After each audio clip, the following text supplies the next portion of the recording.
আবর্জনা কুড়োতে কুড়োতে এক নারী হঠাৎ দেখতে পেল একটি ছোট ছেলে একা, ভয় আর ক্লান্তিতে নিস্তেজ। ছেলেটির অবস্থা দেখে তার হৃদয়ে গলে যায়।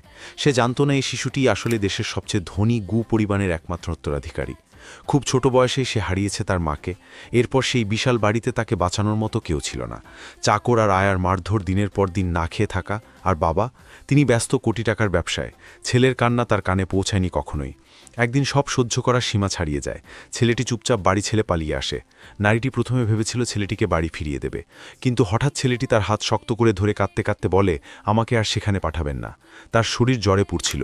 নারীটি তাকে নিজের ঘরে নিয়ে যায়, গরম খাবার দেয়, আর সেই প্রথমবার ছেলেটি পেট ভরে খায়। ছেলেটি বলে, আমার নাম লেলে, আমার কোনো মা নেই। এই কথায় নারীর চোখ ভিজে যায়। আর ঠিক তখনই ছেলেটি অনুরোধ করে, আপনি কি আমার মা হবেন? পরদিন সেই ছেলেটির জন্যই নারীটি চাকরি হারায়। তবুও সে বলে, আমি তোমাকে কখনো ছেড়ে যাব না।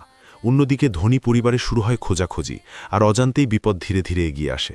কিন্তু দারিদ্র্য আর রক্তের সম্পর্ক ছাড়িয়ে এই দুই মানুষের মাঝে গড়ে ওঠে একটা সত্যিকারের পরিবার। ভালো লাগলে ভিডিওটা লাইক করুন, আপনার মতামত কমেন্টে জানান, আর এমন আরও গল্প পেতে সাবস্ক্রাইব করতে